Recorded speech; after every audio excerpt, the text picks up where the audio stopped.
Thadeus Kray Productions presents the final chapter of The Handlers. This one's a long chapter. I'm going to go ahead and give you guys a heads up about that.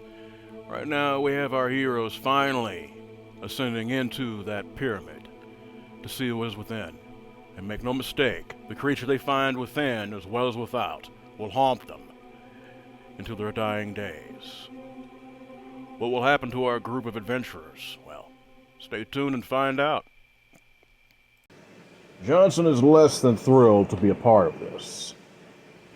You're aware, I would advise all of you not to do this. I respect that, but we're needing you. And that's what I've hired you for, Joseph says. No argument. Yeah, I get that, asshole, but the fact is, I think you guys are making a mistake. We're going in right now, but we're not going in at all. We've already lost 5 people. One was a friend of yours and mine. Yeah, I get that. You're right. I wouldn't want them to have died for nothing. Even though you guys are taking the bitch who killed them with us. She's on our side. Besides, if she was going to do anything stupid, she would have done it by now. If you say so. I still think you guys need to kill her. I'm not saying that's off the table, but right now we need her. She knows the area down there, and has she been all the way through the pyramid? No, she's only been through the first 3 levels. She's not willing to go any further than that. Besides, from what she found, at least what she's telling us, I wouldn't blame her. So it's true then. There's a damn giant down there? That's what she's saying, and she ain't got no reason to lie. The man very calmly nods slowly.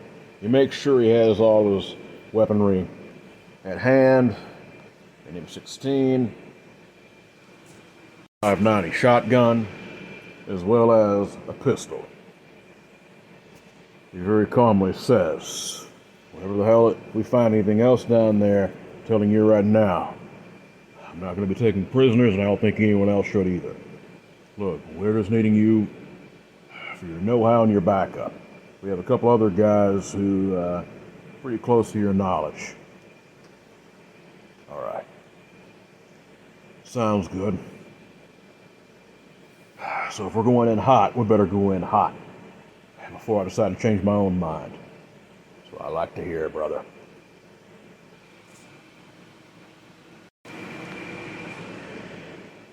Once they all have the proper climbing gear, as well as the equipment they need. Rankin is actually an experienced spelunker. That's actually one of his hobbies, quite literally exploring cave systems. Him and Joseph had actually done this during their younger years. So suffice to say, they have experience when it comes to things such as this. This is actually one of the things, as well as the almost foolish bravery which Joseph has always had, that has made him so good at finding things best left alone. So needless to say, to give everyone else a couple of pointers, Warren himself, of course having been down there already, has a basic understanding of what needs to be done. Savannah looks to him. You come back, all right?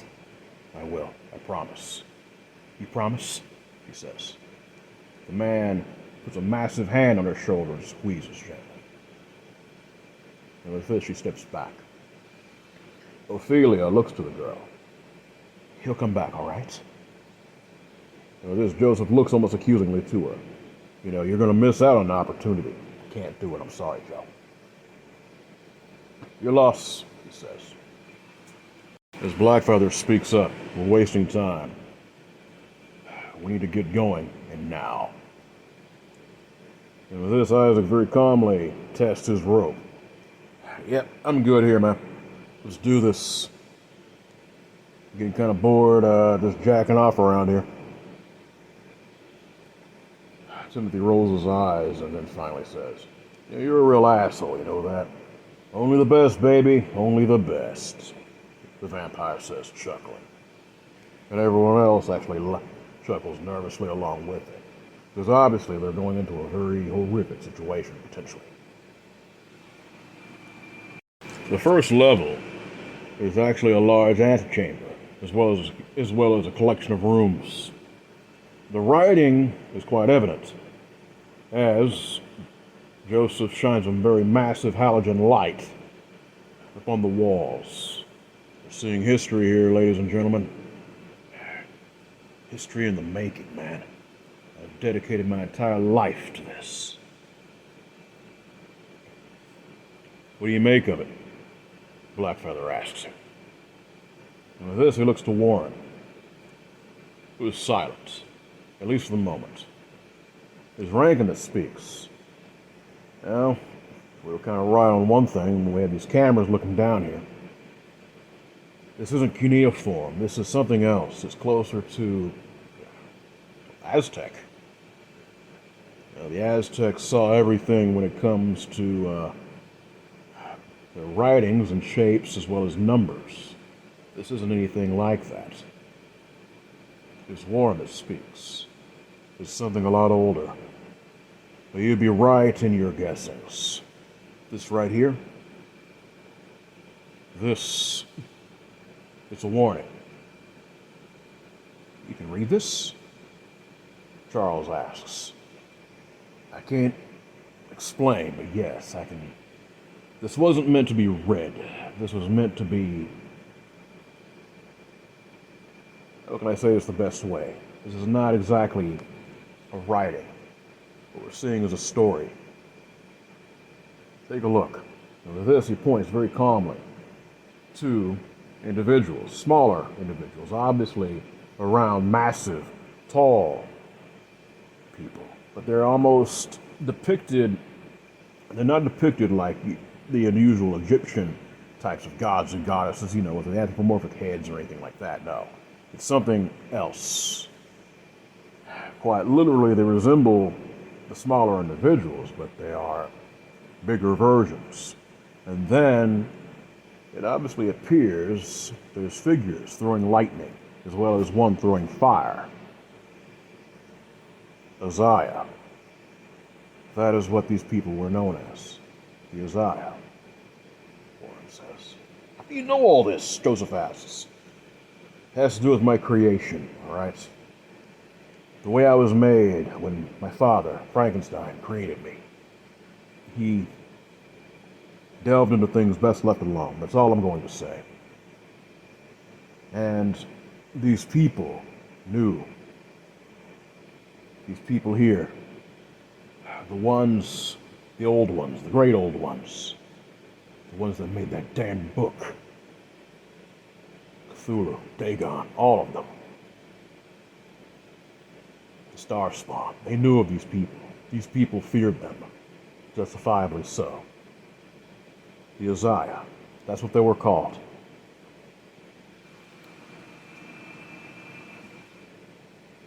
And with this, Joseph gulps nervously. It's crazy. I thought that was all a myth. What do you mean? Timothy asks. Well, the Uzziah, there's always been a story of something. It could be the Azala, the Azaliyah, or the Azara. It really depends on the culture and the language spoken, but it was always along the same lines. America. People think, it was out of, like, after Amerigo Vespucci, when Columbus and all that shit settled and discovered it, but it was named after another guy, right? That's a bunch of bullshit. America is actually, it's from a term which means land of the serpents. The exact original term I can't tell you. I know it was either Aztec or something, I think. But I'm just saying, it means land of the serpent. And the Uzziah were supposedly the people of the serpent. At least that's what it was connected to almost every culture that I've heard the name. Even the Hindu beliefs have a mention of these guys. Supposedly, well, think on this, Uzziah and Ashia, or Shiva, you understand? Supposedly they were always like the gods of whatever culture. Even the Greeks, there's some kind of bastardization of their name. That's all I can tell you. And that's what I know. My entire work has kind of revolved around this, so kind of forgive me if I seem a wee bit fucking speechless.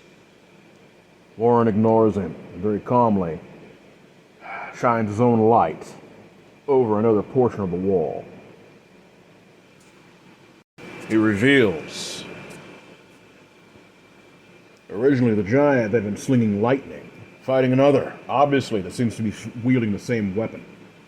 It is obviously a smaller being. This right here. He goes by many names. The Thunderbringer. The All-Father, other things. Of course, we would know him as Zeus, Thor, all that. Alright, that is kind of crazy, Timothy says. Exactly. Supposedly, this right here, there were 2 generations of the Isaiah. You can see the second generation is defeating the older generation. So the first generation were the giants. Just like biblical, as well as other types of mythology. It seems to be exactly the case, Warren says.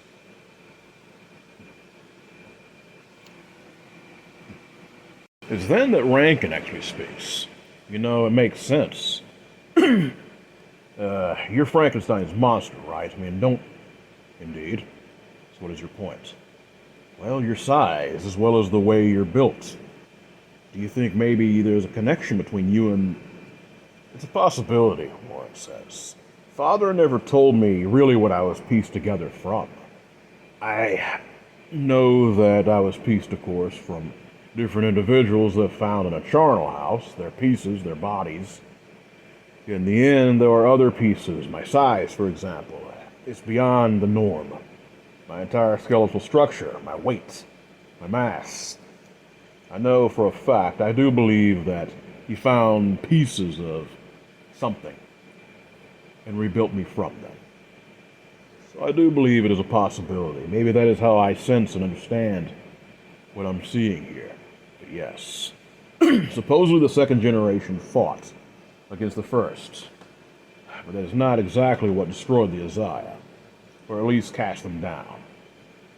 And who was that? The Creator, it says right here. And with this, he very calmly motions for them the following. The Creator grew disgusted by their actions. And then, you can see here, the flood, as well as different things. And of course, needless to say, there's a picture of a very large boat. Is that the Ark? It's very possible. Blackfeather says. By the Spirit, I've never seen anything like this. But how does this have to do with any of us? Warren speaks gently. I believe we should all be patient. We should never come down here. You have no idea what you are going to find, Natalia says softly. And with this, Warren shoots her a warning glance. She grows silent fearfully, in an instant. Needless to say, the next painting shows, Warren very calmly explains, this right here, you can see the waters are finally receding. This is the aftermath of the flood. Isaac asks finally, so if the flood was supposed to wipe them out, what the... I mean, I'm just saying, if these guys are supposedly like the inspiration for the stories of the gods and all that, and this stuff went down, before known civilization as we know it today, how the hell could... Word of mouth, Warren says. Number one, Noah, or whoever survived, due to, the Creator's will, if you want to call it that. Whoever survived obviously would pass this knowledge to their later generations. Plus, it says right here, some of them did survive, barely. Of course, the descendants were smaller, but still quite large. And of course, their later descendants finally overthrew them. And it seems right here, take a look. Supposedly these creatures didn't age. They were immortal as many of us are in this room. including myself. It says right here, the Thunderbringer survived the flood. But in the end, he was laid low by a mighty hunter. And who would that hunter be? Joseph asks, very intrigued by what he's hearing. I'm not sure. The hunter could have been anyone from Nimrod to Gilgamesh, but obviously someone who was very, very powerful. Very, very capable of doing great things and terrible things, from what it says here. And obviously, they built many weapons of war. What are those things right there with the dog heads? That right there is of great importance. It's then that Charles grows silent for a moment, as he then purses his lips in thought. Go on. Do you think it has to do with what I'm reading here? No. This would be a very interesting answer to something that I've been fascinated by for a long time.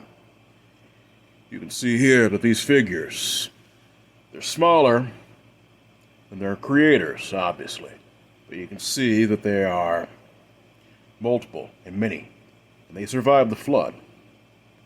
Possibly from hiding in caves or other types of resourcefulness, I guess. You see that their heads are canine. And with this, Timothy grows silent. So this is where the fucking dogmen came from. But that doesn't make any sense. I mean, these are... I mean, from what I'm seeing right here, these...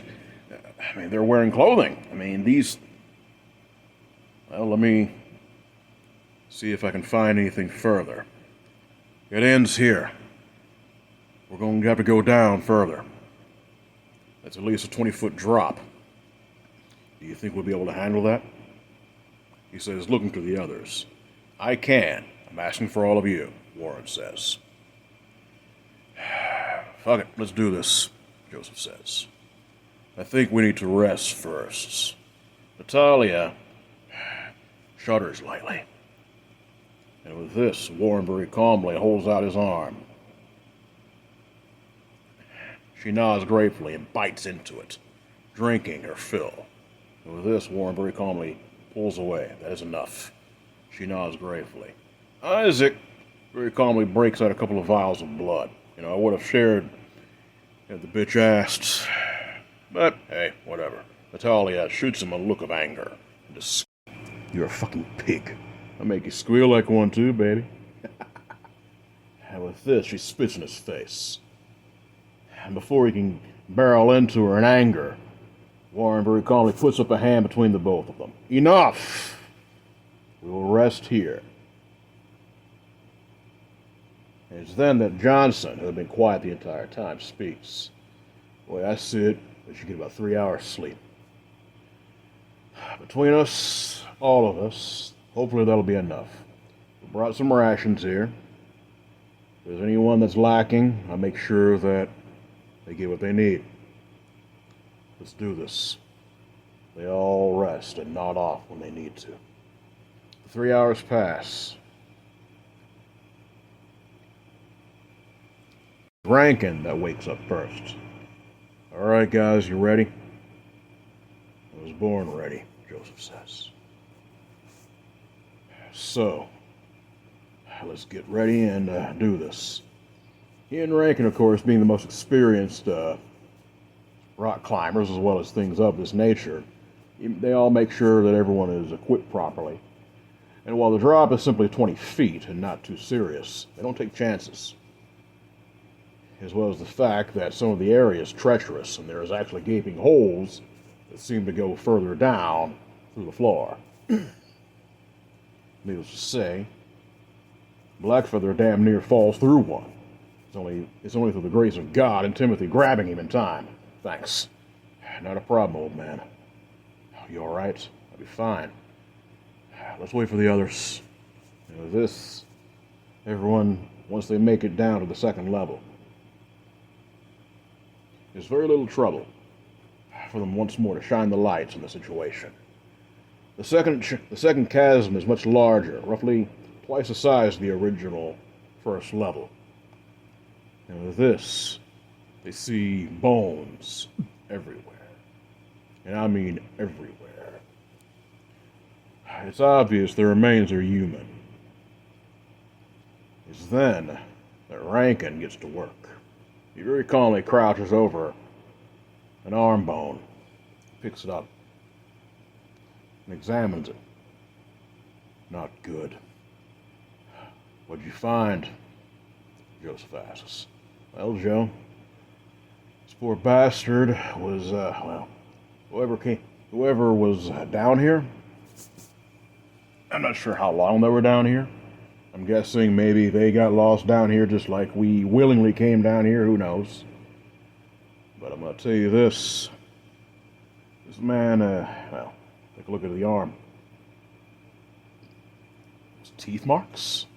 Very big teeth marks, I might add.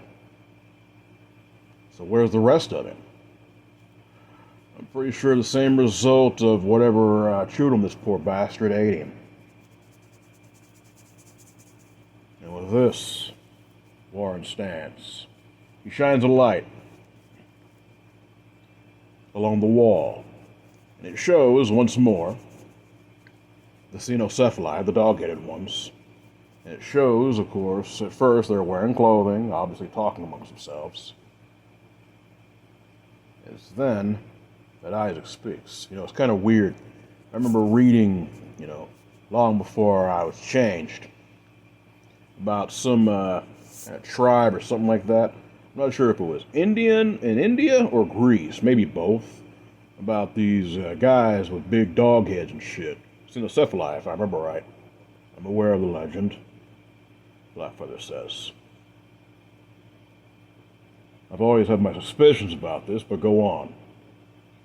Well, I don't know if you furbags keep records like I know some of the vampires do.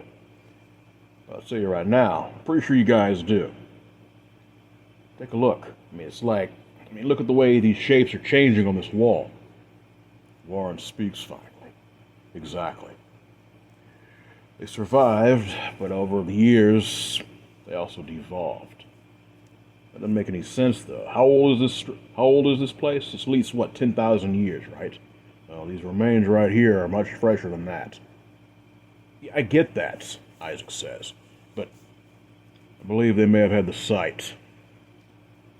Blackfeather speaks for all of them. So you're saying they could see the future? Well, this is obviously showing proof of that, wouldn't you not agree? Warren speaks for all of them. Yes, it's exactly what is happening. It shows right here what I always suspected. At least when it comes to those who mess with things that should have been left alone. My father, he spoke to me during his insane ramblings when I tried to have him, by force I admit, make me a companion. He told me of different things,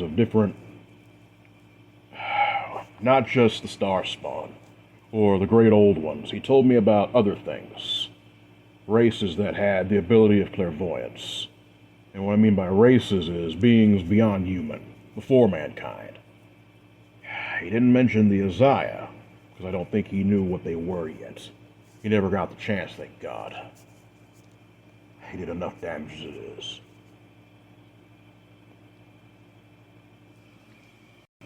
So, I'm guessing that's what happened to the dogmen. There used to be, Warren very calmly runs a massive hand across the hieroglyphs, as well as the different drawings. He closes his eyes as if in concentration. That's exactly what happened. How do you know all this?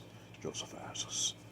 Like I told you, whatever I was built from knew these things. Maybe it was the process of my rebirth. I don't know. I care not to really continue on that. Just trust me or not. That is your decision. Yeah, I guess, Joseph says. And with this, Warren continues. The cynocephali evolved. Through generations of interbreeding and even inbreeding, they lost all of their humanoid, or how can I say this? They're still somewhat humanoid, but they lost all of their human intelligence. They were never human. They were very cunning and very, very smart, but they always had that bestial understanding of things. One of the last cynocephali, at least one of the last of the tribes that had not devolved, actually is a very well-known saint. You're serious. St. Christopher, Timothy says. My parents, they're Catholic. That explains a lot, Joseph says. Obviously trying to make a very poor joke at the expense of the larger young man, but also to kind of try to keep his sanity and excitement under control. This, he says, Warren, that is. After that time, they started evolving faster and faster. Until, of course, well, you see they were the creatures that killed your family, he says, looking at Timothy. It makes sense. I mean, the trap they laid, I mean, these things were very smart. I mean, yeah, there were animals, but... Charles is silent. He simply observes. He's troubled, but he does not ask any questions yet. He simply remembers his own teachings, as well as what he was brought up with among his people. And among those things was always be willing to learn new things, be willing to adapt, accept change, whatever your beliefs may be. So with this, he simply listens. Warren leads them all down further through the corridor. And with this, he very calmly puts a hand once more on the wall and he focuses. The stormy eyes of his flickering, as if the lightning within him were burning with an inner fire as he speaks. The later generations of the Isaiah are worshipped as gods. You have to understand, this is... Whoever drew these, saw well into the future beyond of the time period in which these were drawn. You have to understand this. You're talking about someone who saw quite literally thousands of years beyond what they could comprehend possibly. So, that should say something about the accuracy of their knowledge. Joseph nods, sweating with excitement. All right. So, the later generations of the Isaiah, including the ones that survived the original flood, they of course could pass for human. Their first ancestors, with the exception of a few, had all been wiped out. Completely.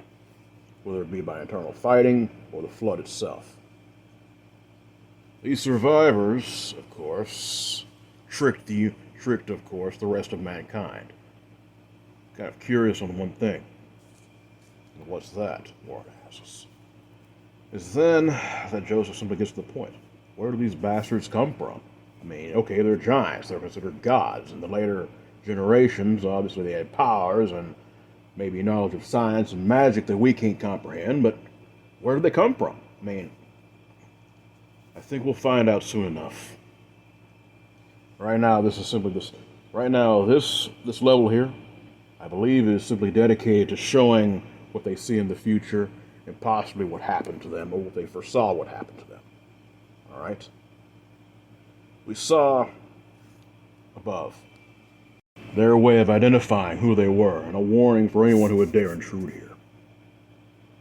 Obviously, they saw a need to give answers. You can see the poor bastards whose bones are all around this place. They found it. Even if it was their own death. So let's continue. And with this, he focuses, running his hands along the wall once more. Other drawings show a man,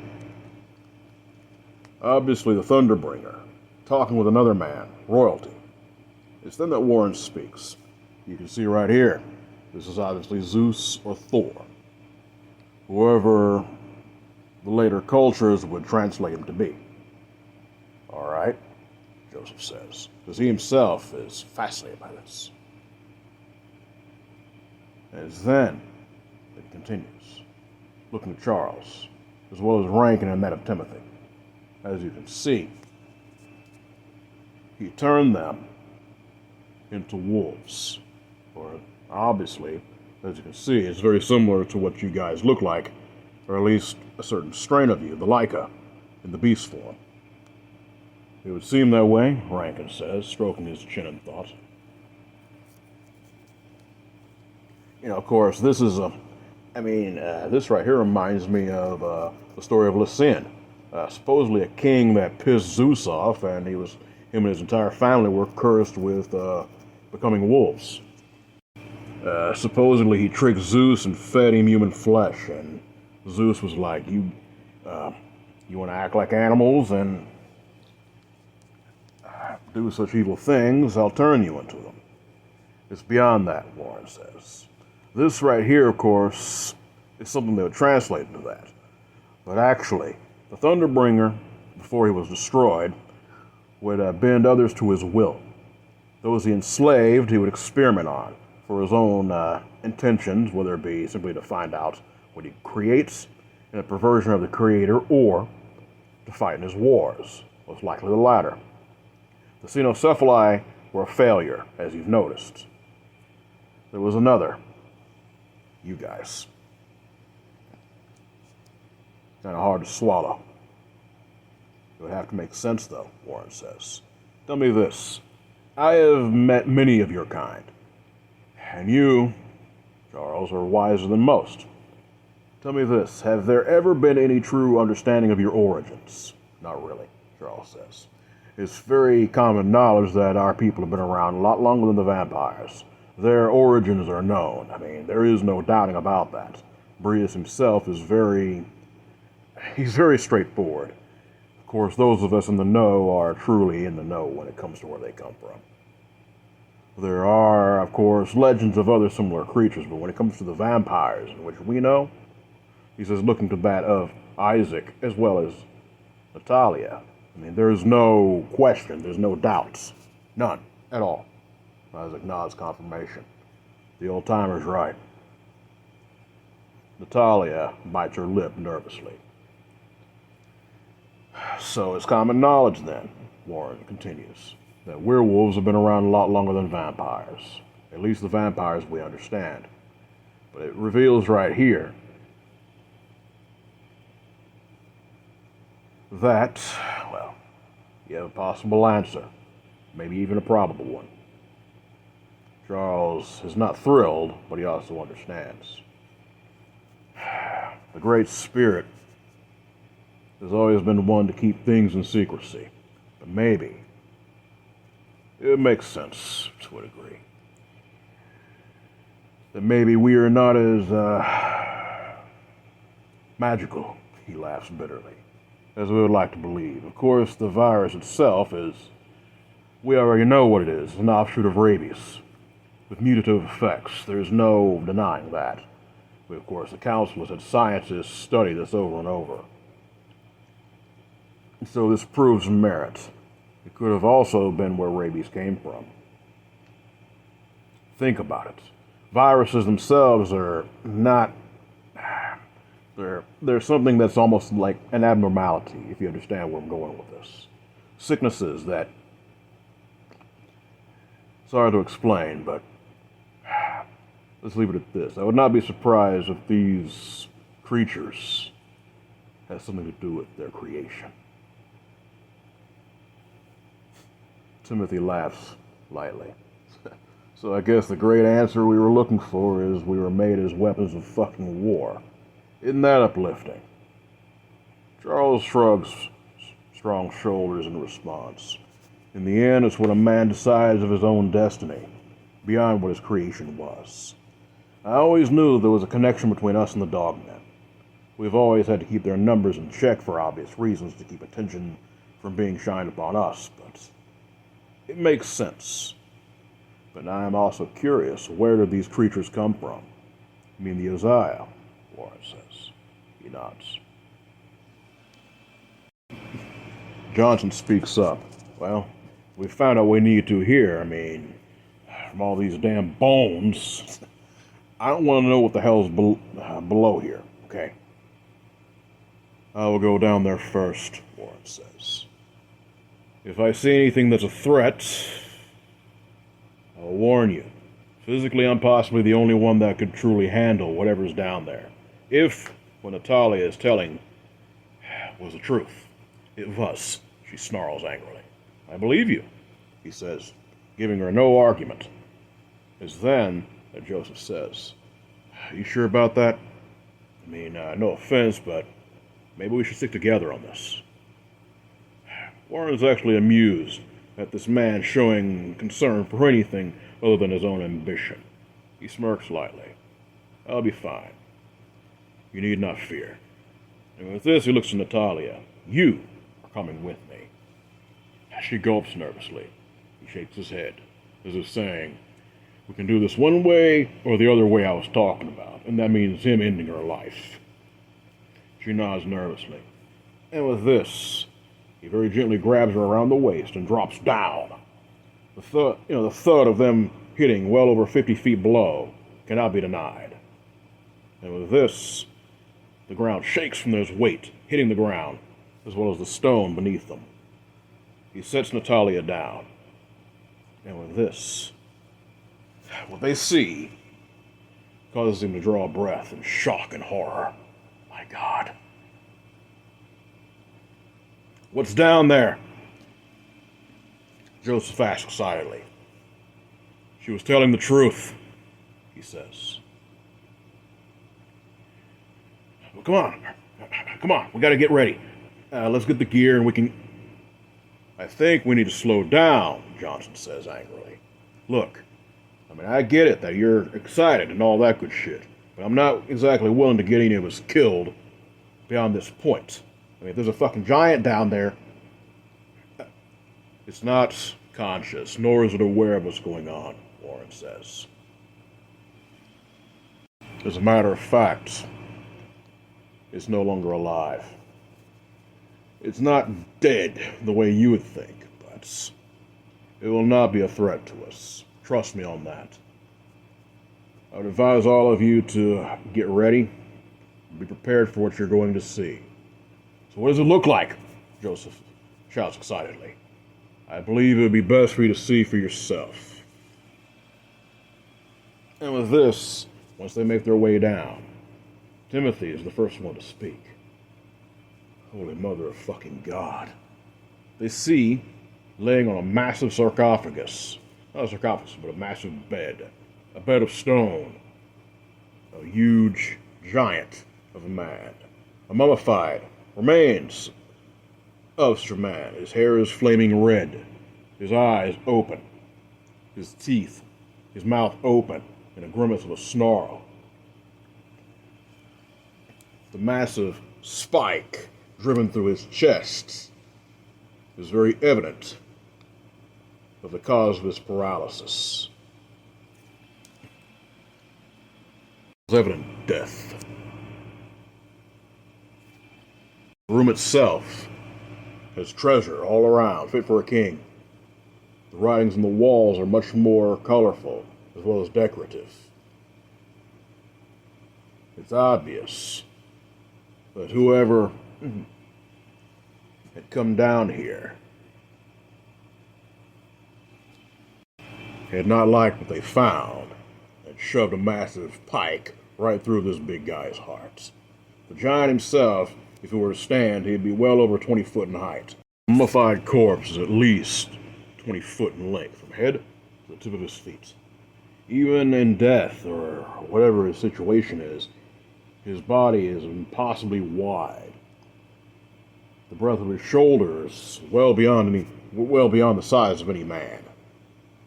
Warren himself is horrified and traumatized by what he sees, but he holds himself well, stoic as always. Lieutenant Johnson simply shakes his head. We ain't needing to be down here. Well, we are now, Joseph says, snapping at him. I'm not going anywhere until I find what I've been looking for. And what's that? Don't you think this is enough?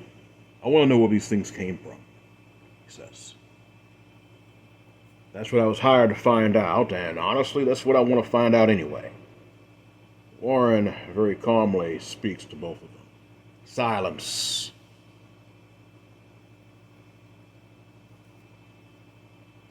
If you want to find out where they come from, this is going to take a moment, and I do not need your distractions.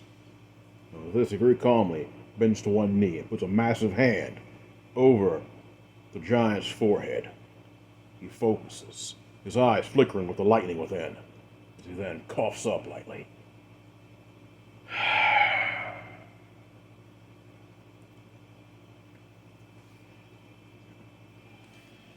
Father, you are a very, very resourceful bastard. I'll give you that. He actually sheds a tear and stands. And with this, he speaks. I found the answer to something I had been seeking. My father found the remains of a creature very similar to this. He built parts of me from them. So be it. The writing itself shows, obviously, along the walls, winged figures. Beautiful winged figures. As well as them being in the lustful embrace of women. And of course, the result. Am I seeing what I think I'm seeing? Johnson asks. I mean, all the weird, crazy shit that I learned in freaking Bible school, all that crap. This is... Warren speaks very calmly. It's irony, don't you think? The Uzziah come from us. They wanted us to think we came from them, but they made us. Supposedly made by the gods. When they are actually the children of God's emissaries, the one true God, the Creator, and us, bound forever in chains in Tartarus. That was their sentence. The Watchers, he says very sadly. So who is this guy right here? Johnson asks. Isaac snorts in amusement. Well, obviously he's not going anywhere. We do not need to be here, Natalia says once more. Well, babe, we're down here. So what are you going to do about it? Is this the guy you found? Is this what you've been trying to keep us from finding? From seeing? She nods mutely. I don't blame you, Isaac says. Halfway joking, but also very serious. So you're afraid of him getting up or something? There's no way in hell he's going to get up from a wound like that. I mean, I don't care what kind of power this dude may have had. He ain't going anywhere. You don't understand. There were others. Not... What did you find out?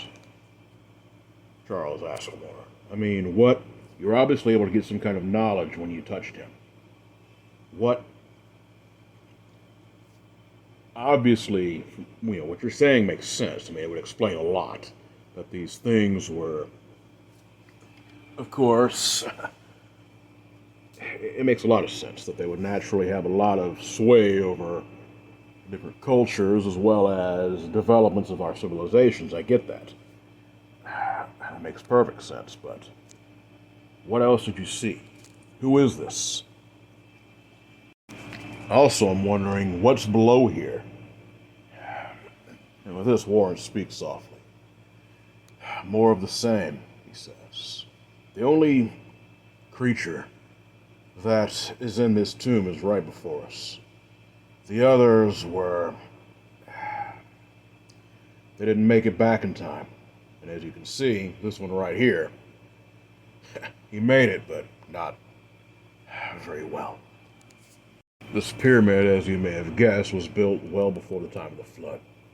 And that's what buried it. From all human eyes to see. At least until now. Naturally, those that survived tried to return here. Unfortunately, many of them... Well, there were two factions in the end. What do you mean by that? Joseph asks. I mean, that doesn't make any sense. Why would there be... If you'd let me finish, I'll explain, Warren says. From what I picked up, this man, here, he was part of the original faction. One that was of the old beliefs. That they should maintain their original lifestyle, their roots, per se. In order to manipulate and control everything around them. That is what they desired. Their lusts, their desire for control was always in the front of their lives. They despised the Creator. They were furious at his rejection and destruction of their parents, the fallen ones. So naturally, they would not take kindly to anything that mankind had to offer. Yet they also desired to hold on to the old ways, their technology, their ability to manipulate, as well as, of course, try their best to eventually overthrow the Creator himself. Who do you think was responsible in influencing the Tower of Babel? I mean, that's more than just a legend, Warren says, point blank. I can tell you that right now. So who was this guy? Joseph asked, getting impatient. He was one of their high priests. This one right here, he himself served Gilgamesh. And that is something that troubles me. It's Johnson that speaks. You know, there's been all kinds of stories about that. You know, those different guys in Iraq, you know, the reason they invaded. I can almost guarantee you, something was going on with that. Supposedly they found his tomb over there. I wouldn't be surprised, Warren says. I don't really keep tabs with current events, and of course I never really have. At least when it comes to your government and your societies. I have a little use for it for obvious reasons. But this guy right here, he was killed by one of his own. And yet I understand what Natalia was saying by the fact he is neither living nor dead. That makes sense, Blackfeather says. The Great Spirit was never one to welcome such unnatural beings back into his embrace. It simply is not something that would be done. So I'm guessing his soul is stuck in his body for a reason. There's nowhere else for it to go. Well, there's other places it could go. The place that we all call hell, for one. Or traveling further along this plane of existence. Either way, it would be in torment. Or it can stay here in torment. Apparently, this soul, possibly due to the way of its violent death, as well as just nowhere else for it to go, chose to stay in this body. It's not a threat to us, but I can sense its pain. And it is angry. You have no idea how angry this man's soul is. So who killed him? Timothy asks. One of the other faction. You have to understand, there were three sides. Of course, they have the original generations of the giants themselves. This generation of the Uzziah, they sought to control everything. And of course, their children they naturally sought to control their children as well. So therefore, their children rebelled. But there was another faction of the original generation. And that is who killed him. All right. Mind clarifying? Gladly. You have to understand something. from what I picked up from him, the flood was extremely traumatic for all of these creatures. Horrifically so.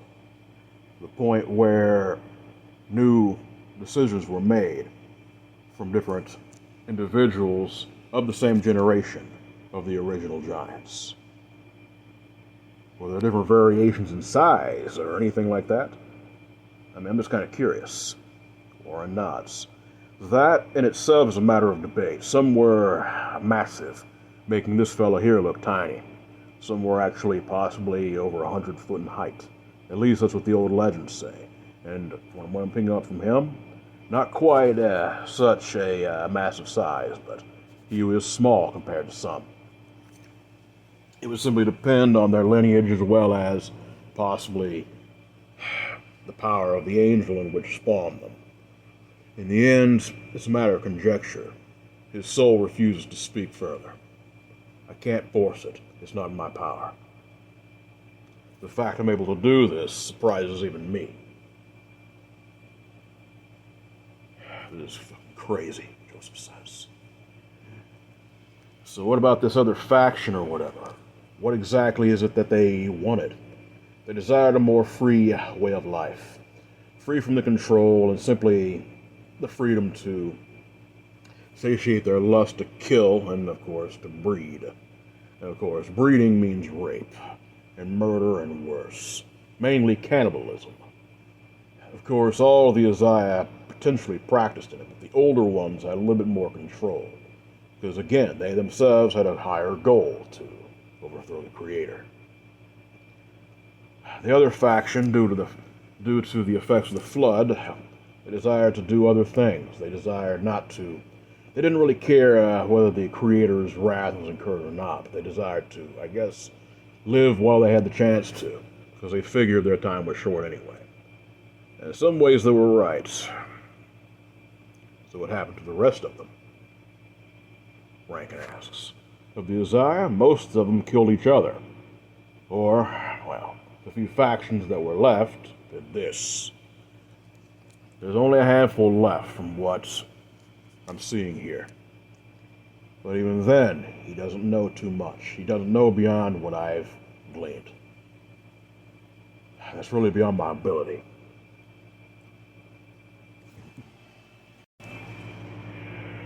Well, I think we've found what we need to know. At least for right now, Joseph says. What do you propose? Rankin asks him. I want to go further down in the next levels, but right now, we don't have that kind of resource. I think we might be able to, well, if we can give, how can I say this? Zelensky was wanting to know the answers that we were looking for, or he was looking for. All I have to do is, we can get some footage of what we have right here and make sure he gets it, and the rest is up to him. I'm pretty sure Brius himself is going to want to know what we found. I don't know much about the guy, but if he's the one that's funding Zelensky, it shouldn't be a problem. I don't see why we couldn't keep this dig up a little longer, and we can find, I don't know how deep this thing goes, but we can figure it out, and we can find out a whole hell of a lot more. We've already found, really, believe me, stuff I didn't even know I would ever find the answer to. I don't think any of us were expecting to find what we found here.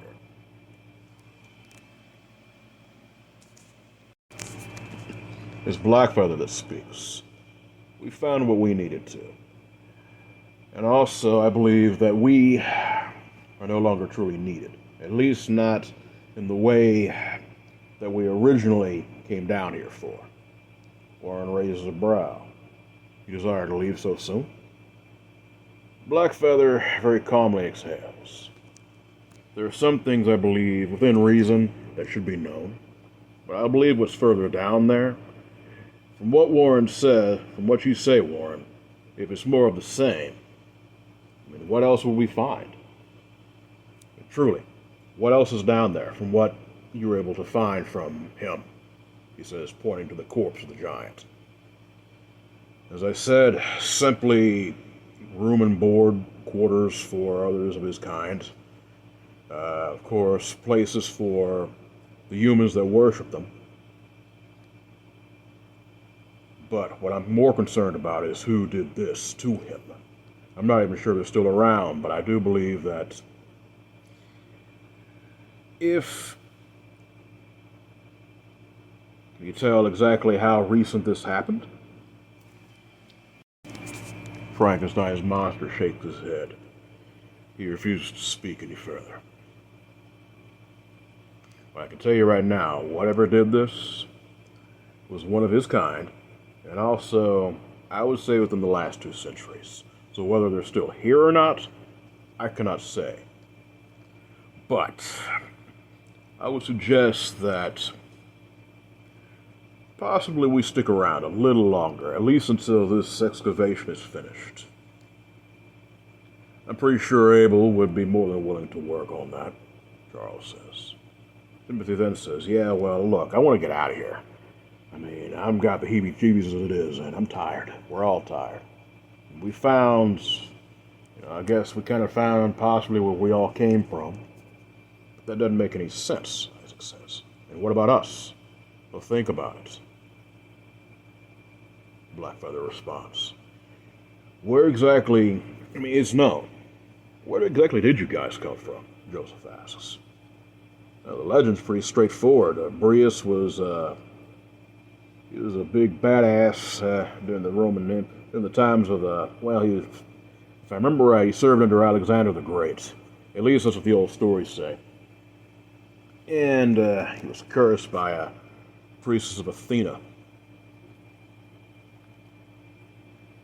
with immortality, and his kids to become, like us, he says, motioning to him and Natalia, who nods silently. So I wouldn't be surprised if, maybe they taught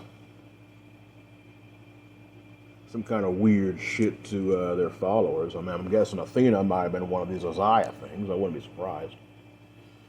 But at the same time, I don't know, it's just a hunch. I can understand why this crazy bitch here was trying to keep anyone from finding this stuff. The fact is, don't get me wrong, I'm not worried too much about the guys who hired us. We kind of, this is all kind of in the right hands for us. But what if anyone else found this kind of shit, and also what could be below us? Only God knows what kind of, hell, look at this thing. He says, motioning to the massive spike that slammed into the giant's chest. That right there, man, is something that's out of this fucking world. I've never seen anything like that.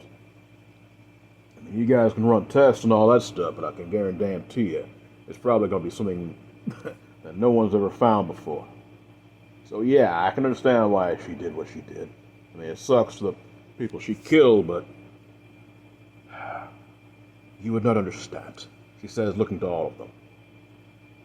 Joseph snorts derisively. Yeah. Look, let's go ahead and pack up everything. And we can do what we need to. I'll make sure that next time we come down here, we'll have a couple more guys and more supplies. We found out what we need to do for now. At least when it comes to, where werewolves come from, huh? He laughs lightly, trying to make, light of the situation, as well as the fact that while the shock and awe of what they discovered is wearing off, he's still filled with a sense of dread. He doesn't understand why. They make their way up. They take their time. As, of course, him and Rankin naturally lead the way to their knowledge. And once everyone, of course, makes their way up, it's then that what they see cannot be denied. What they see is carnage. The entire dig is destroyed. Bodies are everywhere. Torn to shreds, some people without heads, some people bitten in half, a couple of people stepped on, massive tracks are everywhere. Gigantic humanoid tracks. Massive. To the point of which is beyond comprehension. Warren himself tenses lightly as he feels his heart hammering into his chest. "Savannah! Savannah!" he yells. And with this, he looks around as Joseph himself begins throwing up. Johnson immediately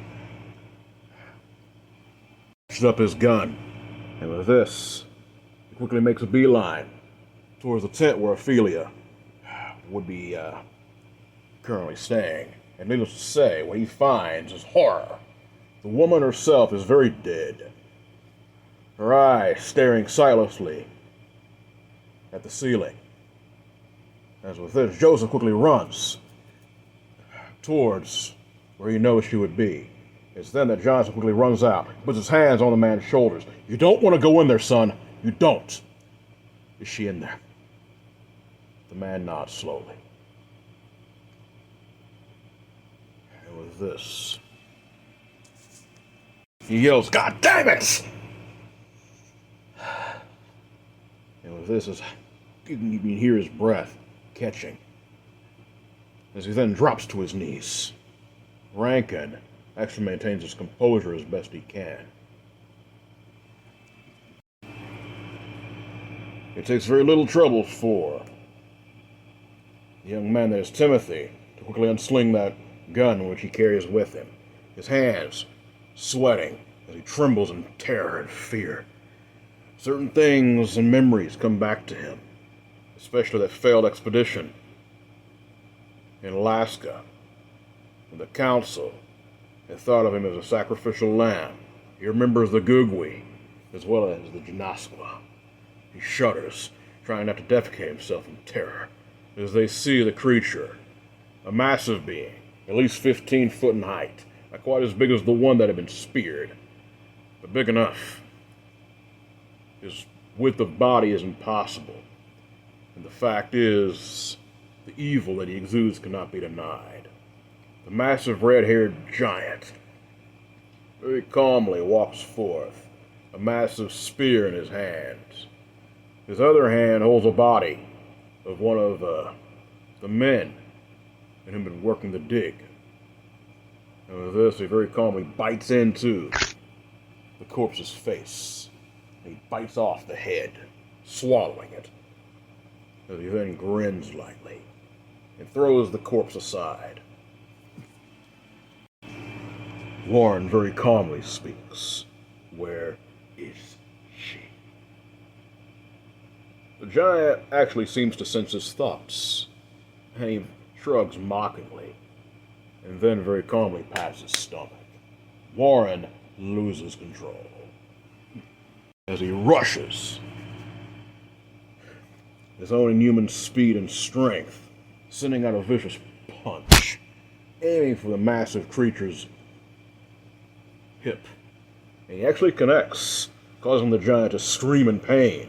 And with this, that spear makes its way forth, skewering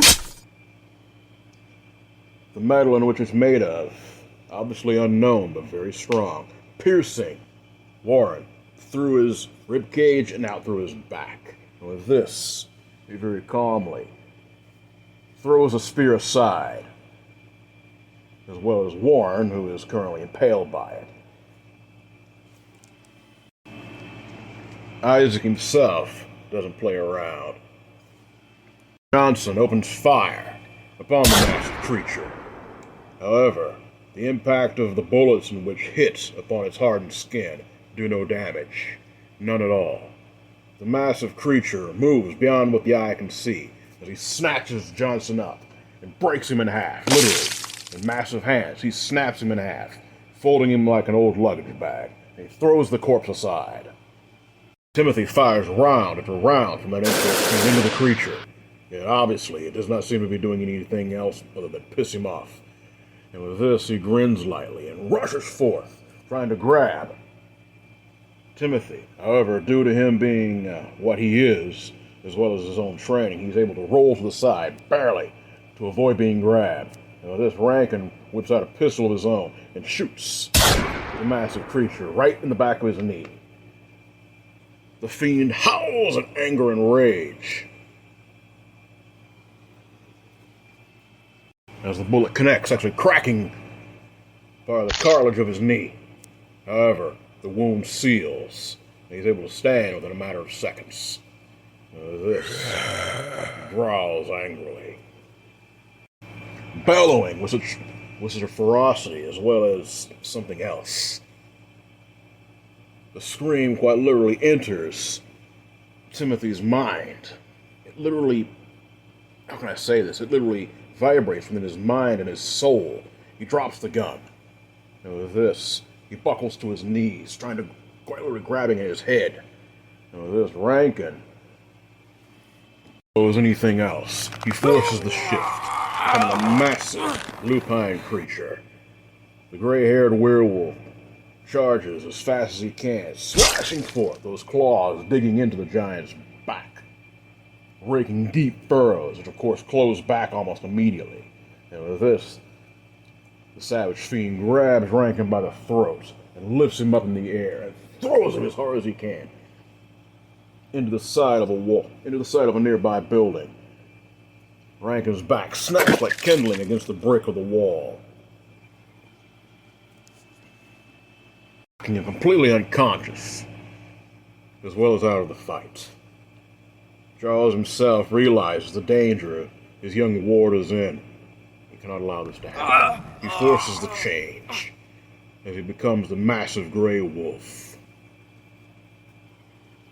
The legend that is Charles Blackfeather rushes forth, slashing the massive giant right through the chest, aiming for his heart. The giant grabs his wrist and breaks it. However, Charles doesn't back down. He knows his time is now, and he will welcome the Great Spirit's embrace without fear or hesitation. He bites down with his massive jaws, biting down upon the giant's other hand, quite literally ripping with enough force to actually sever the hand at the wrist. The giant bows in pain. Blackfeather's claws flash forth, raking out one of his eyes. And with this, the massive creature reaches forth once more, grabbing Charles by the throat. And with no small amount of Herculean strength, he snaps Blackfeather's neck, killing him instantly. Timothy screams out his mentor's name as he forces the change himself, becoming a massive brown-haired werewolf. He himself has a limited control over this bestial form, but he loses all composure and gives in to his bestial rage as he slams into the back of the creature, hanging on to the massive fiend, who grabs at him with his one hand, trying to pull him off. His massive jaws pierce into the giant's neck, his claws raking all the way through his back and through his ribs. Blood flows freely into the sand. The giant's wounds keep closing. And with this, he reaches forward, finally grabbing onto Timothy's, quite literally the back of Timothy's neck, the scruff of his neck. And with this, he starts to squeeze down. Timothy knows he's going to die, but in the end, he doesn't care. He's so lost in grief and rage and bloodlust, it doesn't matter at this point. And with this, Natalia actually makes her move. Her being one of Malachi's spawn allows her to take on the form of either the bat or the wolf. She forms in the mist and then into a wolf. And with this, she bites down onto the giant's ankle, taking out a part of it. And with this, he falls down onto his face. As at that point, Timothy makes his move. He goes into a berserker fury, ripping and tearing into the creature. The giant does not truly stand much more of a chance. He himself is growing exhausted, and true, while he's been around thousands upon thousands of years, the wrath of those on which he is fighting right now is simply too much. It's then that Isaac finally makes his own move. And with this, he kicks as hard as he can into the creature's face, knocking out the double rows of razor-sharp teeth in his mouth. And it's then they see a massive form, a very large form coming forth. It's obviously Warren. The spear in which had been embedded in his chest has now been removed and is in his own massive hands. And with this, he yells, "Get out of the way, all of you!" They don't all have to be told twice. And with this, he slams the massive ebony spear through the creature's heart. And with no small amount of rage, he roars out, pulling out that massive stone blade that he carries with him at all times. He slams it into the creature's neck with a vicious swipe. Counterclockwise, he's able to actually hit the vertebrae as he cuts off its head. The vicious roar of rage and grief. Seeing so many people killed. The massive creature convulses and then lays still. And with this, Natalia takes once more the human form. And with this, Warren calls out, "Savannah! I see her. She's over there," Natalia says. And with this, she runs forth. The girl herself had been able to hide under the bodies of at least 5 different individuals who have been killed, playing dead. And with this, she tries to stand, but one of her legs are completely shattered. She has survived the giant's rampage, but obviously been badly hurt in the process. Natalia very calmly puts a finger to her lips and picks the girl up. She's obviously in shock. She will live. Timothy continues to devour the remaining pieces of the giant's flesh. Massive portions being ripped away and consumed. Isaac's about to step forward. Rankin, who is now, of course, awoken, as well as taken the human form, he himself barely maintains control. Had not been for anyone else, changing back without having fed would have made him feral, possibly permanently. Yet his own discipline barely pulls him through. With this, he puts a hand on Isaac's chest. "No, he'll kill you. Let him get it out. Dude, the way I'm seeing it, he's probably gonna kill himself if he ain't careful, man. I mean, come on. Trust me, okay? If you say so, man." And with this, Timothy finally gets it out of his system. And with this, he slowly is convulsed and brings back into his human form. And with this, he walks over to where Charles Blackfeather lay. He himself, of course, is very dead, and in the human form. He very calmly closes his eyes. "I'm sorry," he says. Isaac actually puts a long-fingered hand on his shoulder. "Dude, he knew what he was doing." Timothy simply nods silently. "Yeah, I know. Just someone else. Gone." After a time, Isaac looks at the decapitated body of the creature in which they had all killed. "What the hell brought this guy out here, man? Makes no goddamn sense. I mean, It's Warren that answers. It's simple. Think about it. This creature here was one of the other faction. As a matter of fact, he was the one who speared our friend in the pyramid. Jesus Christ. So he was around here the entire fucking time? Time means little to those who don't age, you know that," he says sadly. He looks down to the woman who's cradled in his arms. Savannah simply stares right back at him, shaking like a leaf. There's 2 things, actually. Number 1, we were intruding in his territory. Number 2, he knew what would happen if any knowledge of his people got out. And with this, he very calmly walks to the dead body and spits on it. "Monster." And with this, he speaks very calmly. "We need to get ourselves together, and we need to leave here, now." Joseph then says, "I'm not leaving without her." "I understand that," he says very calmly. "Damn it, I told her she should have come with me. In the end, it might have turned out the same," he says. "And who the fuck are you? I mean, at least the one you..." "Enough," Timothy says. "We've all lost something here, man. I think we need to listen to what the big guy has to say. All right?" Warren then finishes for all of them very calmly, taking charge. what we need to do, Rankin, you do have one of those cell phone things, do you not? Of course. Is there any way you can reach Abel? The time in which has passed is fairly short. I don't think he would have simply dropped the device that he has. No, he does not keep him for an extended period of time. I can take a chance, and I also know a couple other numbers that I can reach out to. Believe me, I can get us out of here in a split. Good. First off, with the exceptions of gathering those who we care for and taking them with us, nothing here is to be touched. Those who hired us will still be seeking answers. Let them deal with this mess. We found out what we needed to. Even if we were not able to get what you would call, footage, it does not matter. We have the answers we have been seeking, and we need to go home, all of us.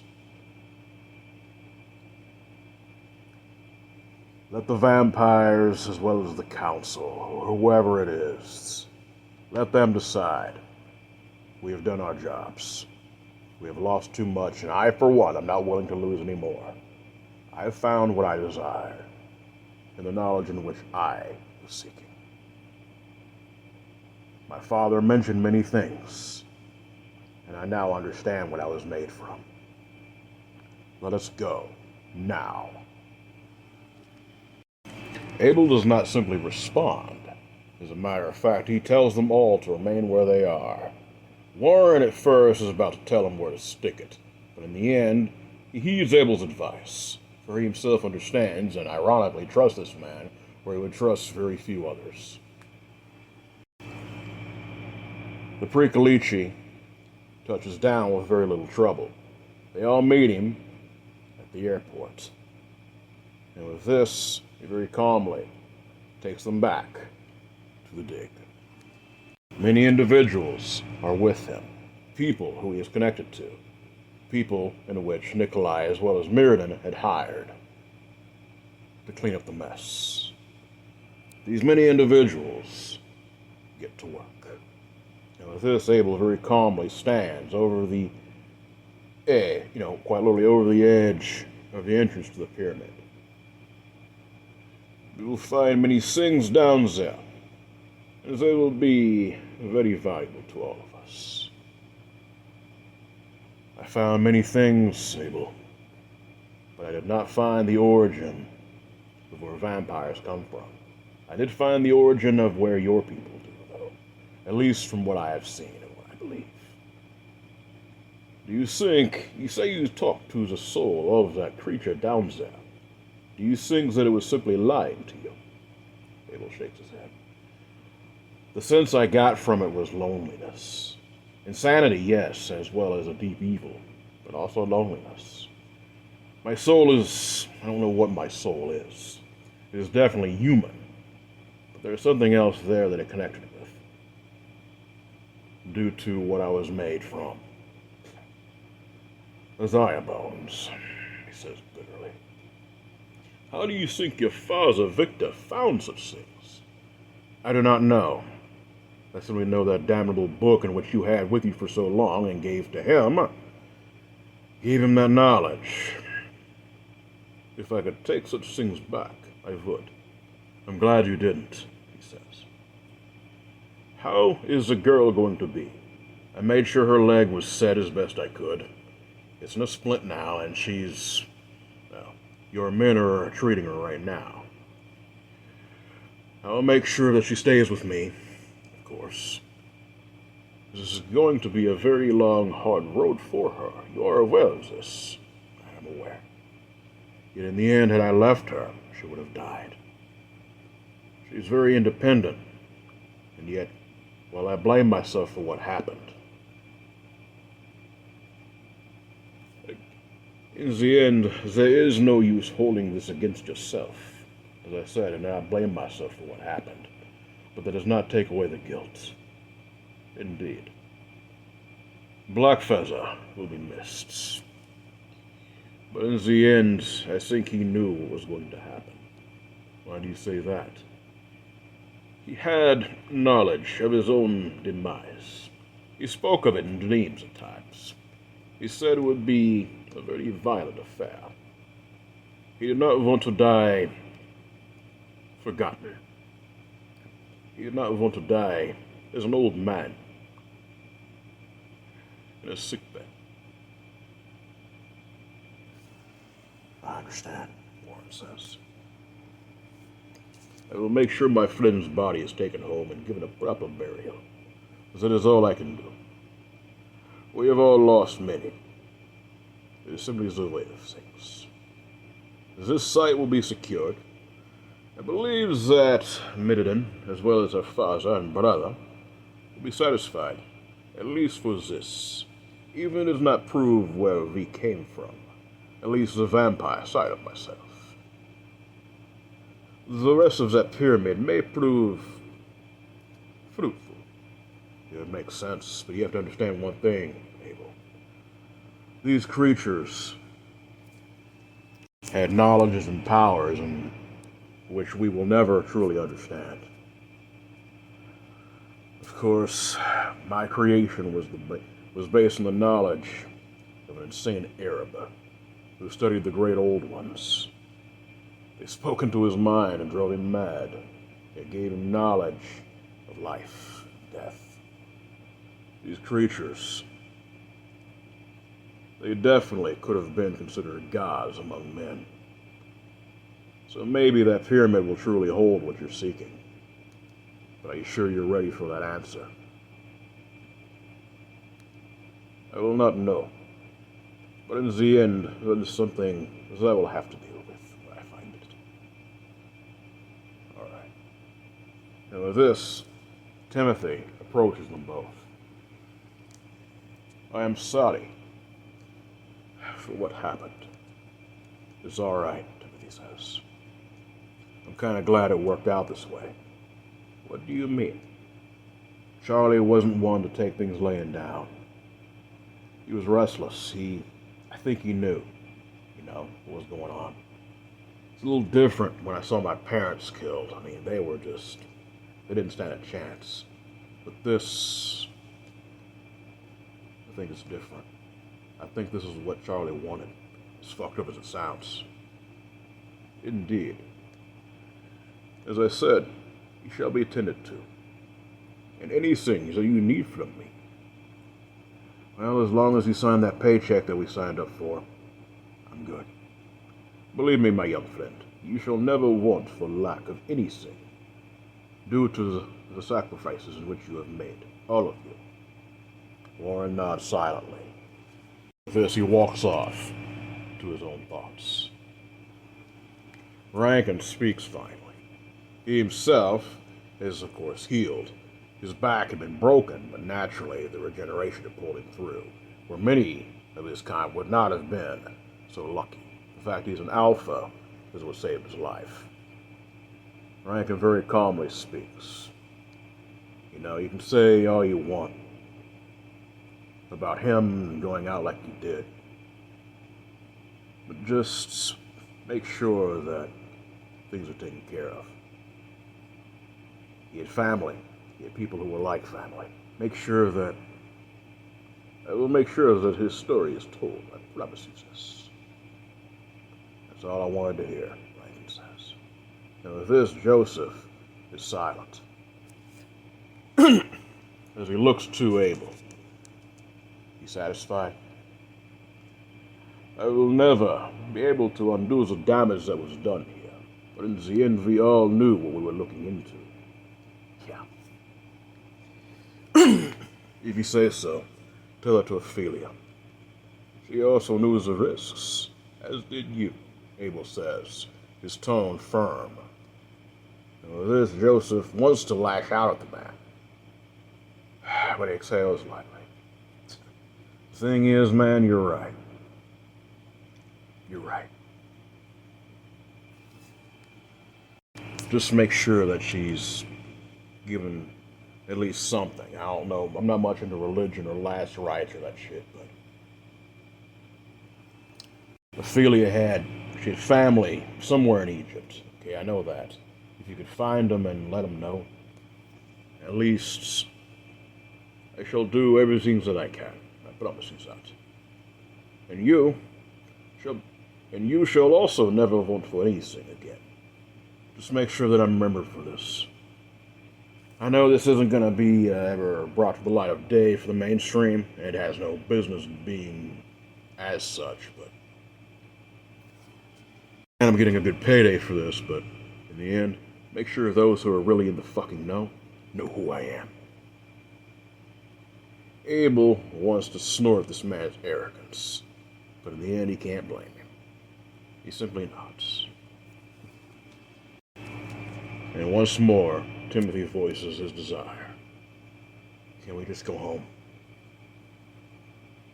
My young friend, you could not have said that fast enough.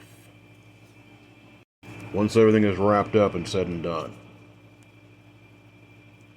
the procession for Charles is very, very low-key, but also among the people of his tribe. The people of Sioux are very respectful of those who have passed, and they respect their dead.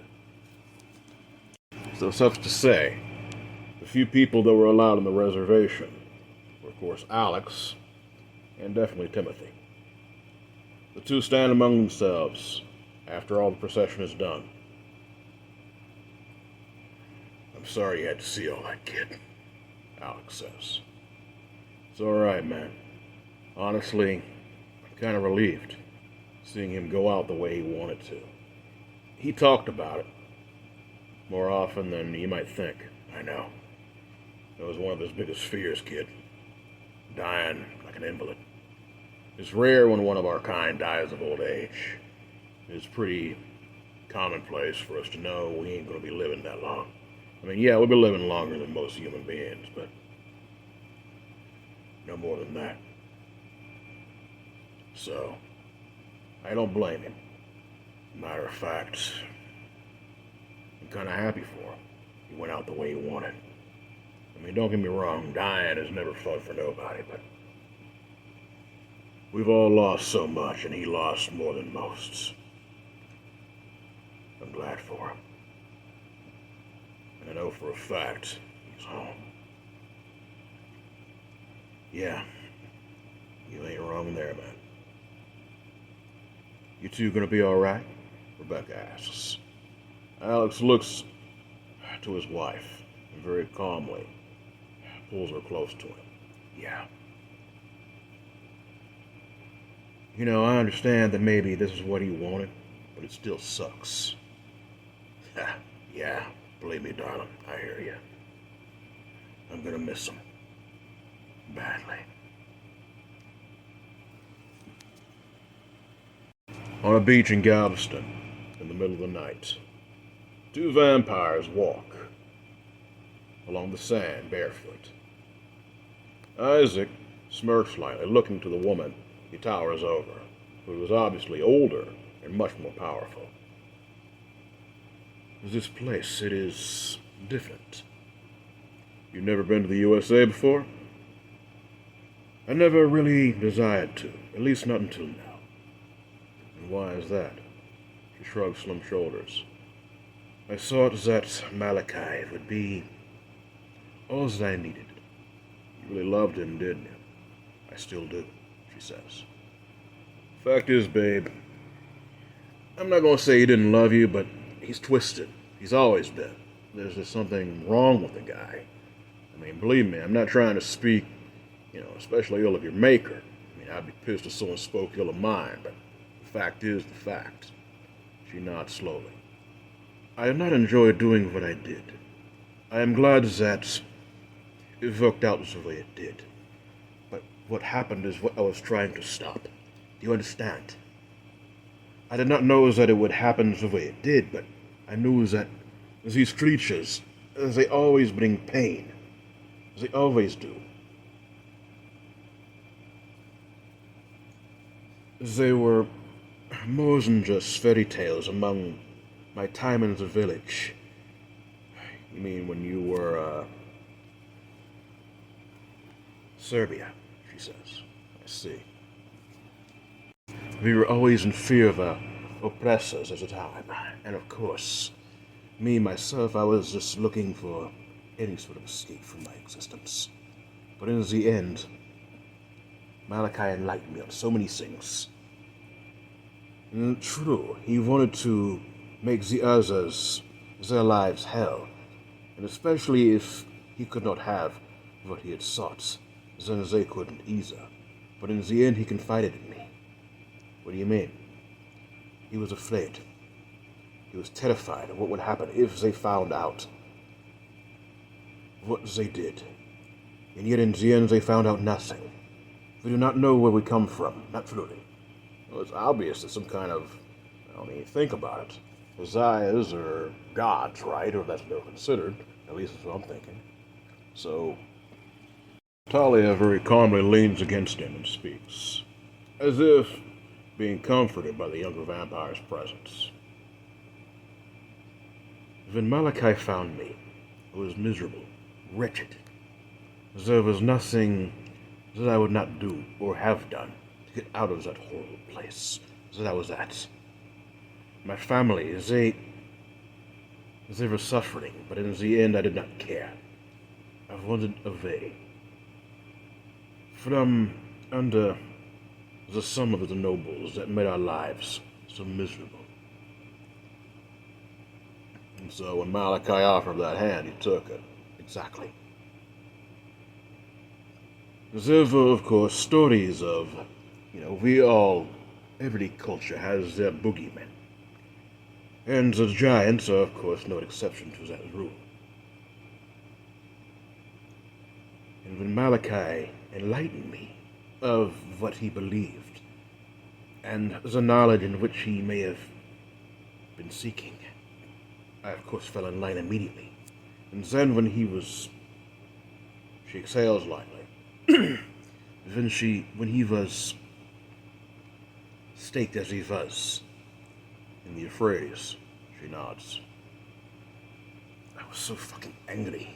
I was willing to do whatever he said, because he was the only one that had shown me anything like love or affection. He was the only one that did not use me, as so many other men had. Yet in the end, maybe he had. Well, you can say one way or the other, but that's the past. And I understand what you were trying to do. Maybe you sensed that something was going to go down, and, well, it did. Like I said, he wanted the others to, if he could not have their knowledge, then why should they? Yet in the end, I just knew that there would be more loss of life that I do not enjoy what I did, yet I do not regret it either. Yeah, I get that. What's the price of 5 compared to a whole hell of a lot more, who died anyway, ironically, huh? She exhales lightly once more, breathing out an unneeded breath. It will always haunt me. I tried to stop it. And yet, look, babe, sometimes you can't fight fate. It's like that stupid movie, No Favor What You Make. In the end, sometimes things are meant to happen. Something like that can't really stay hidden for too long without someone finding it. And honestly, it needed to be done. I mean, don't get me wrong. I'm glad it fell into the hands that it did. And a lot of answers were found. I never even...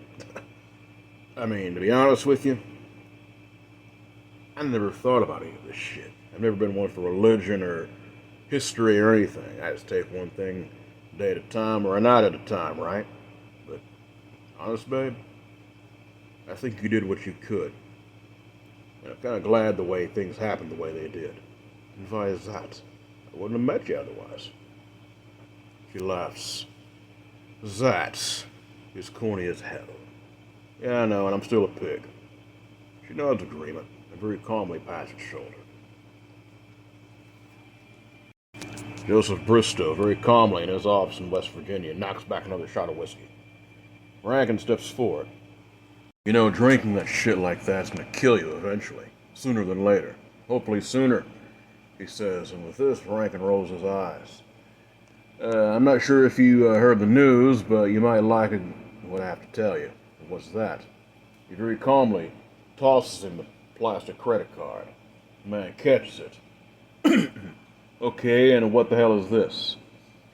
When you get a chance, well, see the instructions right there, the PIN number and all that. Go ahead and check the amount on that thing. He rolls his eyes. Fine. Now this, he opens up his laptop and very calmly does as instructed. And with this, his jaw almost hits the keyboard. Fuck? $5 million, each of us. Joseph's hands begin to shake. That's right, man. Looks like Abel kept to his word. I know he would, but not like this. Of course, these guys are billionaires, but, of course, this is chump change to them, but, Jesus Christ. Do you have any idea how much this will be able to fund for any kind of work I do or anything? Why don't we take a break from that? What do you mean? It's that obsession that got Ophelia killed, he says, finishing for it. I'm not going to say that's what got her killed, but I know it didn't help anything. You get my drift. I still hate myself for that, Joseph says. Rankin claps a hand on his friend's shoulder. I think both of us beating ourselves up enough for that. It's not what she would want, and you know this.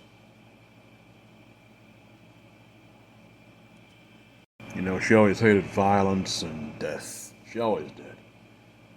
Well, growing up the way she did in different parts of Egypt, as well as different provinces of Africa she traveled when she was a kid, of course, it makes a lot of sense. But the fact is, it happened. And I think that she would want both of us to not hold on to shit like this. She talked about this all the time. Not holding on to the past and the negative stuff. Or guilt. She mentioned that to you more than once. Yeah, I know. I'm not saying we should repeat the past mistakes, but the fact is, man, this has worked out for both of us pretty damn good. We found out some secrets, and we kind of found out,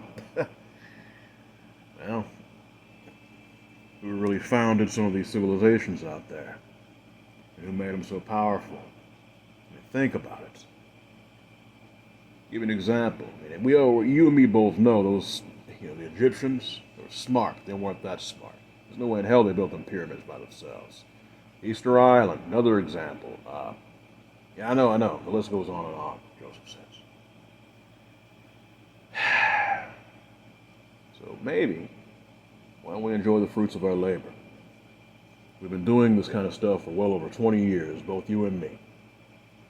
We've been rewarded for it. Maybe we should enjoy it. I think we've earned that. True, some of the stuff we know, it'll never know the light of day. But you and me know. We'll be comfortable for the rest of our damn lives. What do you say? Well, mind if I pour you a drink? Don't mind if you do. In a massive stone structure near the North Pole. Savannah is actually not truly, how can I say this the best way? She's recovered, but at the same time, she's still quite traumatized by the horrors of what she has dealt with. The fact that she'd had to hide under the bodies of different individuals slain by that monster still gets to her. She has many sleepless nights. Yet the arms of her lover keep her warm and safe. Warren himself speaks finally. Are you going to be all right? As good as I'm going to be, she says. And with this, she blushes lightly. As good as I'm going to be. I was wondering when you would allow me. Well, I was wondering that myself. I'm grateful, he says, chuckling lightly. Well, my leg's all fixed up, and I'm going to be all right, thanks to you. I'm glad we win. Surprised to hear you say that, of all things. Well, it made me think on things, what was really important. whether it be my pride or my being afraid to get close to somebody. When I saw that thing kill all them people, and me damn near, and he grabbed me and threw me like a freaking softball. I should have died. And what he did to poor Ophelia, she didn't stand a chance. That still gets to me. But in the end, I'm glad it happened. Not that she died or anyone else did, but it made me realize what's important. She says, patting the man's knee. Frankenstein's monster nods slowly. I agree with you. You know, eventually I'm going to age and I'm going to die. And I know that's something you really don't want to think about. And maybe that's what made me decide, you know. Because I ain't got to, you ain't going to have much of a chance like this. I mean, you might further down the line, but I know I ain't. He very calmly caresses her cheek along the, the scars on the side of her face with a massive finger. Indeed. But I'm kind of curious. Did you find what you were looking for? I mean, really? Warren says, yes, I did. I wondered why I was different. I mean, truly, I wondered. I knew that I'd been born or reborn from the body parts of men. The way I am built, the way I appear. It was beyond that. I knew there was something else speaking to me, calling to me. And now that I know, I can actually feel more peace with what I've become, what I am. And with you by my side, I know for a fact I will no longer be afraid. And thus ends the Handlers Unearthed. I'm hoping you enjoyed this final installment in this segment of the Handlers. Charles Blackfeather was getting up there. I figured he deserved his chapter closed in the way he would want it to be closed. But either way, I hope you enjoyed this story, and there will be plenty more coming up quite soon. Be blessed and be safe.